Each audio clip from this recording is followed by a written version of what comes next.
there's a difference between sports bad guys and real bad guys.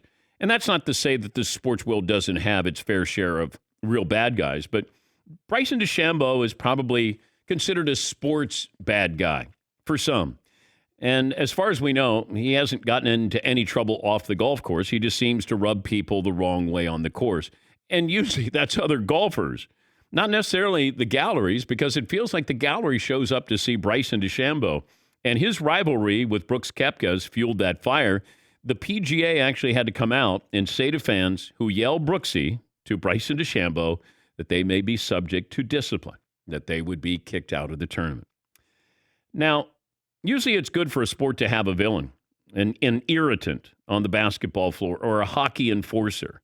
People seem to enjoy rooting for and against Bryson DeChambeau.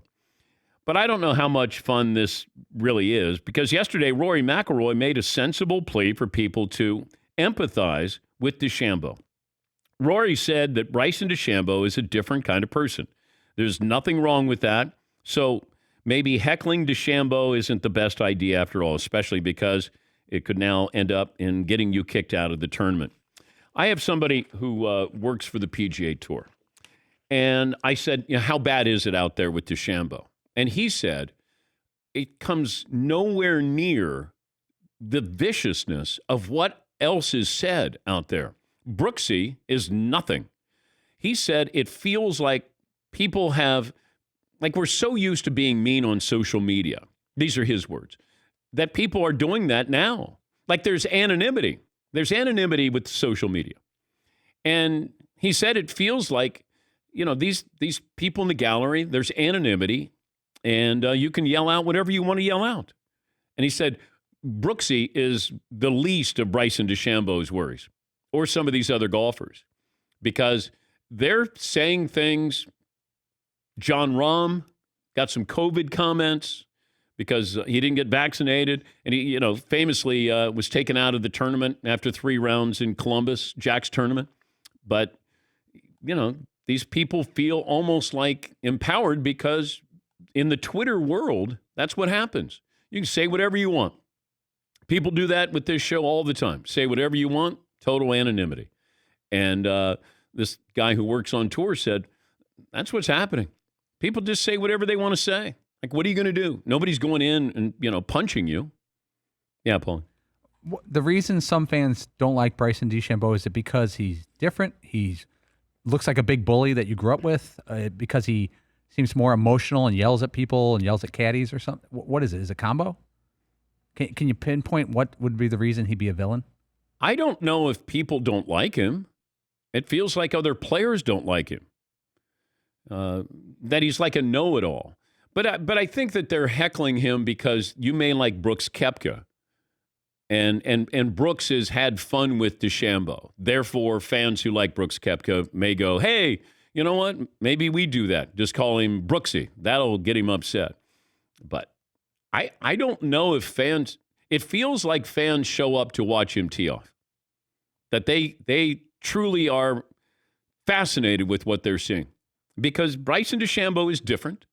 Do I think he could be petty, petulant, a baby? Yes, I do. But so was Tiger. But we allowed it because we were seeing something we had never seen before. With Bryson DeChambeau, okay, he hits it a long way. There are a lot of guys who hit it a long way. But there's a science approach to it, mathematics approach to it, and it feels like, hey, I'm smarter than everybody else on tour. Phil Mickelson has faced this too, that he's a know-it-all. Oh, okay, here comes Phil. The world according to Phil. Some players would talk about that just Phil would take the air out of the room. But with Bryson, it feels like I'm smarter than you. Yeah, McLovin.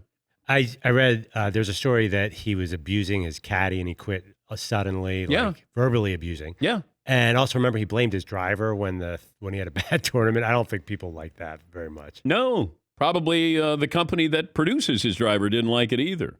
He's just, in that world, you grow up in a country club world, a pampered world, and it feels like, there's entitlement there. And you see that sometimes with him. But I do think people tune in to see him. And I like having that polarizing player. And For the most part, Patrick Cantlay was wonderful last week. Spectacular, clutch, everything you would want. Somebody was winning a championship. But he doesn't move the needle. Bryson DeChambeau moves the needle. Golf needs some people because we keep waiting. Rory, when's the last time Rory won a big tournament? Jordan Spieth had a comeback. Justin Thomas, kind of in and out. Patrick Reed is an irritant. But part of that has to do with people think he cheats. Bryson DeChambeau, he's always looking for an edge, but I don't know if people dislike him. But I haven't heard the comments. I haven't been out there in the gallery when he's walking around, but I could imagine they're probably going, this guy thinks he's better than everybody else. Yes, Todd? I'm also reading how he's been criticized over the last couple of years for slow play, and that a lot of golfers think he's taking the sport in the wrong direction with the whole bulking up thing, and like bodybuilding is the way to play golf. Yeah, but Tiger did this. Tiger got big, started lifting weights. Rory got big, lifting weights. Brooksy, he looks like he could play linebacker at Florida State. Yeah, Paul. That's what's interesting is how different Brooks Koepka's perception is. Remember 4 years ago when we couldn't get him on the show? He won the PGA, I think, 18-19, U.S. Open in 17-18. He was on that run, but he never did interviews, and he was kind of the big jacked guy for a little bit, that Florida State guy, and he would complain about slow play. But then he started doing interviews and started being more fun and being more accessible, and he became fan-friendly.